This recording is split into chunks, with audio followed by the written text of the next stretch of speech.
ஒரு மந்திரத்தை படிச்சீங்கன்னா நெருப்பு மலை வரும், ஒரு மந்திரத்தை படிச்சீங்கன்னா உடல் நோய் குணமாகும், ஒரு மந்திரத்தை படிச்சீங்கன்னா இங்கிருந்து அங்க பறந்து போவான்.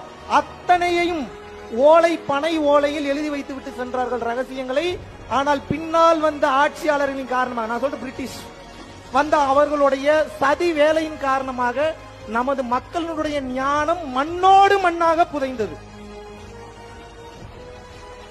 எதுவுமே இல்லை. அரசியல் களத்திற்கு அன்புடன் வரவேற்கிறோம். மகாவிஷ்ணு இந்த சப்ஜெக்டை பத்தி பேசக்கூடாதுன்னு நினைச்சேன். ஏன்னா இது சென்சிட்டிவ் அண்ட் சென்சேஷனல் சப்ஜெக்ட். ஆனா பேச வேண்டியது கட்டாயமா இருக்கு. மதங்களுக்கு அப்பாற்பட்டு மனுஷனுக்குள்ள ஒரு வன்மத்தை விதைக்கக்கூடிய செயலை செஞ்சிருக்கான் அந்த அக்யூஸ்ட். ஏன் அவனை அக்யூஸ்ட்னு சொல்றேன்? நிச்சயமா அவன் ஒரு குற்றவாளி. ஆஸ்திரேலியாவுக்கு போயிருக்கான். வந்தவனை கைது செய்தார்களான்னு தெரியல, கைது செய்த வேகத்தில் வெளியே வந்துட்டான்னு தெரியல, ரியலாவே என்ன நடந்ததுன்னு தெரியல. சமூக ஊடகங்கள்ல போன வேகத்தில் திரும்பிட்டாருன்றாங்க. ஒருவேளை ஆஸ்திரேலியாவுக்கு போயிட்டு திரும்பிட்டாரா என்னன்னு தெரியல, அதை செக் பண்ணணும். அசோக் நகர்ல இருக்கக்கூடிய மகளிர் அரசு பள்ளியில மகாவிஷ்ணுன்ற அந்த நபர் போயிட்டு ஒரு போதனை நான் கொடுக்குறேன் அப்படின்னு சொல்லி கேட்கிறாரு. அதுக்கு அந்த ஆசிரியர் மறுத்து இருக்கலாம். நம்ம ஜென்ரலா ஒரு தாட்டு பேசுறோம்னா அதுக்கு என்ன பேச போறீங்க, எதுக்கு பேச போறீங்கன்றதை கேட்காம விட்டுருக்க கூடாது. அதுக்காக அந்த ஆசிரியருக்கு சஸ்பெண்ட் பண்ணிருக்காங்க. திருவள்ளூர் டிஸ்ட்ரிக்ட்ல தூக்கி அடிச்சிட்டு இருக்காங்க. Okay fine. ஒரே ஒரு விஷயம், ஏராளமான குருகுலங்கள் ஆங்கிலேயர்களால் அழிக்கப்பட்டதுன்னு சொல்றாரு. ஓகே, ஆங்கிலேயர்களுக்கு பிறகுதான் நம்முடைய ஆட்சி ஆரம்பித்தது. ஆங்கிலேயர்களுக்கு அப்புறமா இந்தியா சுதந்திரம் அடைந்தது. அதன் பிறகு காங்கிரஸ் ஆட்சி நடந்துட்டு இருந்தது. காங்கிரஸ் கட்சி நடத்திய ஒரு குருகுலத்துல முதல்வர் அப்ப இருந்தவர் கிட்டத்தட்ட பல கோடி மதிப்புள்ள சொத்துக்களை அரசுக்கு இலவசமாக கொடுத்த ஓமுந்தரார் ரெட்டியார்னு சொல்லுவாங்க. அவருடைய இடத்துலதான் இப்போ புதிய தலைமைச் செயலாளர் பேர்ல கட்டிட்டு அப்புறமா அது மல்டி ஸ்பெஷாலிட்டி ஹாஸ்பிட்டலா நடந்துட்டு இருக்கு, நல்லபடியா நடந்துட்டு இருக்கு. அவர் முதல்வராக இருக்கும் பொழுது அவருடைய மகனுக்கு ஒரு சாதிய பாகுபாடு அங்கு பார்க்கப்பட்டது. அவர் ஓமுந்தரார் ரெட்டியார்.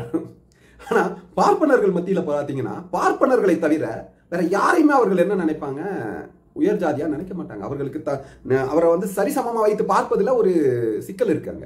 குருகுலத்துல கல்வி கற்கக்கூடியவர்கள் பார்ப்பனர்கள் தான் சிறந்து விளங்கணும் அப்படின்ற ஒரு கோட்பாடு இருக்கு. அவர்களுக்கு மட்டும்தான் ஒரு சில கல்வி சொல்லிக் கொடுக்கப்படும். அவர்கள் மட்டும்தான் தூக்கி நிறுத்தப்படுவார்கள். அந்த ஓமந்தூரார் அவர்களுடைய மகனுக்கு ஒரு அநியாயம் ஏற்படுது. அப்போ அவர் தமிழக முதல்வருடைய மகனுக்கு ஒரு அநீதி ஏற்படுது. அப்போ பெரியார் அவர்கள் காங்கிரஸ் கட்சியுடைய மாநில தலைவராக செயல்பட்டு கொண்டிருக்கிறார். அந்த காங்கிரஸ் கட்சியுடைய மாநில தலைவராக செயல்பட்டு கொண்டிருக்கக்கூடிய பெரியார் அவர்கள் அந்த குருகுலத்திற்கு செல்லக்கூடிய நிதியை நிறுத்திடுறாரு. நிதியை வேற ஒரு ஆட்கள் மூலமாக நிதி மறுபடியும் பெறப்படுது. அது செகண்டரி. இது நடந்துட்டே இருக்கும்போது காந்தி அவர்கள் அங்கிருந்து வர்றாங்க. காந்தி கிட்ட இது நியாயம் போகுது, இது மாதிரி நிதியை நிறுத்திட்டாங்க, பட் நாம அதை கேட்டு பெற்றிருக்கோம், இது தவறு அப்படின்னு சொல்லிட்டு பெரியார் சொல்றாரு. பெரியார் சொல்லும்போது வாக்குவாதங்கள் ஏற்பட்டு காந்தி அவர்கள் நியாயம் தவறிய பேச்சு பேசுறாருன்றதுனால பெரியார் காங்கிரஸ் பெரியக்கத்துல இருந்து விலகுறாரு. இது எல்லாம் எதுக்காக நான் இப்ப சொல்ல வரேன்னா, குருகுலம் சொல்றாங்க இல்லையா, குருகுலத்துல காங்கிரஸ் கட்சி நடத்தின ஒரு குருகுலம் இருந்துட்டு இருந்தது. ஆனா இந்த மகாவிஷ்ணு என்ன சொல்றாரு, ஆங்கிலேயர் காலத்தில் அழிக்கப்பட்டது குருகுலம்ன்றாரு. சரி, ஆங்கிலேயர் காலத்தில் அழிக்கப்பட்ட குருகுலமாக இருந்தால் காங்கிரஸ் கட்சி ஆட்சி நடத்திய பொழுது காங்கிரஸ் கட்சி நடத்திய குருகுலம் எப்படி இருந்திருக்க முடியும்?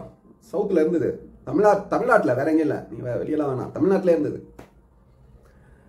இவர் விஷ்ணு சொல்றாரு, மகாவிஷ்ணு விஷ்ணுன்றவர் சொல்றாரு, கர்மாவுடைய பரிகாரம் நடக்குது, போன ஜென்மத்தில் செய்த தவறுக்கான தண்டனை இங்கு கிடைக்குது அப்படின்னு சொல்றாரு. சரி, போன ஜென்மத்தில் செய்த தவறுக்கான தண்டனை என்று சொன்னால் இதோட போயிடுச்சு. போன ஜென்மத்தில் செய்த தவறுக்கு தானே தண்டனை கிடைக்கிறது. காவல் நிலையங்கள் எதுக்கு, அரசாங்கம் எதற்கு, அரசு அதிகாரிகள் எதற்கு? போன ஜென்மத்தில் செய்ததுக்கு தவறு இந்த ஜென்மத்தில் ஒருத்தன் வெட்டி போட்டுறான், செத்து போறான்னா அவன் போன ஜென்மத்தில் செய்த தவறு, அதுக்கான தண்டனை தானே கிடைச்சிருக்கு. இவன் தண்டனை தானே கொடுத்துருக்கான், இவன் எப்படி குற்றவாளி ஆவான்? பாதிக்கப்பட்ட செத்து போனவனுக்கு அநீதினு எப்படி அதை சொல்ல முடியும்? உங்களுடைய கோட்பாடுகள் அதுதான், நீங்க நினைச்சிட்டு இருக்கிறது அதுதான். சரி, இன்னொரு விஷயம் சொல்றீங்க, ரைட்டு. மந்திரங்கள் ஓலைச்சுவடிகளில் எழுதப்பட்டு வைத்திருந்தது. அந்த ஓலைச்சுவடிகளில் எழுதிய மந்திரங்களை ஆங்கிலேயர்கள் அழித்தார்கள் சொல்றீங்க, ரைட்டு. ஆங்கிலேயர்கள் அழிச்சாருன்னு வச்சுக்கோங்க. ஆங்கிலேயர்களை அழித்த அந்த மந்திரம் அதற்கு முன்பு ஓலைச்சுவடியில் எழுதப்பட்டிருந்தது இல்லையா? அப்போ அந்த மந்திரத்தை வச்சு நீங்க சொன்னது போன்று மந்திரத்தை வைத்து நாம் நெருப்பு மழை பெய்ய வைக்கலான்றீங்க. நம்ம எல்லாரும் வீட்டுக்குள்ள இருந்துகிட்டு நெருப்பு மழை பெய்ய வச்சு ஆங்கிலேயர்களை காலி பண்ணிட்டு இருக்கலாமே. சரி, ஓகே, அதை விட்டுருங்க, ரைட்டு. மந்திரங்களை ஓலைச்சுவடிகளை கையில எடுத்துக்கிட்டு மந்திரங்கள் மூலமாக இங்கிருந்து அவங்க அழகா ஜப்பானுக்கோ சைனாக்கோ சிங்கப்பூருக்கோ மலேசியாக்கோ இல்ல ஸ்ரீலங்கா எங்கேயோ ஒரு நாட்டுக்கு தப்பி சென்று இருக்கலாமே. நீங்க தான் நினைத்தால் இங்கிருந்து அங்க போலாமே. அது இல்லாம இவர் வேற ஆஸ்திரேலியாவுக்கு போயிருக்காரு. ஏங்க, உங்களுக்கு மந்திரம் தெரியும், நீங்க அது ஏன்னா பேசி மந்திரம் மூலமா ஆஸ்திரேலியா போயிட்டு இருக்கலாமே. ஃபிளைட் செலவுலாம் வேஸ்ட் தானே. கேட்கிறவன் கேன பயனாக்கணுன்றதுக்காக நீங்க என்ன வேணா சொல்லலாம்னு முடிவு பண்ணாங்க. மாணவர்களை வந்து நீங்க தவறா இட போட்டிருக்கீங்க, அண்டர் எஸ்டிமேட் பண்ணி வச்சிருக்கீங்க. அவர்கள் எது சொன்னாலும் கேட்பாங்கன்னு சொல்லிட்டு. ஆனா அதுக்கேற்ற மாதிரி அந்த மாணவர்கள் வந்து அந்த ஆசிரியர் சங்கர் என்ற ஆசிரியர் வந்து சொல்றாரு, சொல்லும்போது கைத்தட்டி சங்கர் ஆசிரியருக்கு எதிராக மகாவிஷ்ணு பேசுறதை கேட்டு சிரிக்கிறாங்க. அப்போ மாணவர்கள் இவ்வளவு நாள் உங்களுக்கு பாடம் எடுத்தது என்ன? ஆசிரியர் வந்து சங்கர் அவர்கள் மாணவர்களுக்கு பாடம் எடுத்ததுதான் அவ்வளோ ஒரு கருத்தியலை உள்வாங்கிய ஒரு ஆசிரியர் அவர் எடுத்திருக்காரு. இந்த மாணவர்களுக்கு வந்து பூமரங்கில் தெரிஞ்சுதா சங்கர் சாரை? தெரியல. பாவம், வருத்தமா இருக்கு மாணவ செல்வங்களை நினைக்கும் பொழுது. சரி, ரைட்டு. கூட இருந்த ஆசிரியர்கள் சங்கர் சாரை தான் தட்டி கொடுக்குறாங்க, விடுங்க விடுங்கன்னு. ஏன் அவன் ஒருத்தங்க அக்யூஸ்ட் நம்ம இடத்துல நின்றுட்டு தப்பா பேசிட்டு இருக்கானே, உன் பேர் என்னன்னு கேட்கிறானே, அந்த பேரே ஒரு வேலை இஸ்லாமியன் பேராக இருந்தாலோ கிறிஸ்ட சமூகத்தை சார்ந்தவர்கள் பேரா இருந்தாலோ என்ன பண்ணியிருப்பான், பேர் எது கேட்கறான். இந்த நாம் தமிழக கட்சியில சீமான் இருக்கார் இல்லையா, அவர் கேட்பாரு உன் பேர் என்ன, எந்த சேனல் கேட்பாரு. ஏன்னா அவருக்கு அது வழக்கமான ஒரு விஷயம். ஆசிரியர் தட்டி கேட்கிறாரு. எதிர்த்த ஆசிரியருக்கு நிச்சயமாகவே எங்களுடைய சல்யூட்டை தெரிவிச்சுக்கிறோம். ஆனா எதிர்த்த ஆசிரியருக்கு இங்கு நடந்து கொண்டு இருக்கக்கூடிய ஆட்சியாளர்கள் பாராட்டு விழா போன்று வைக்கிறார்கள். அவரை மேடையில கூப்பிட்டு கல்வித்துறை அமைச்சர்கள் பாராட்டுகிறார்கள்.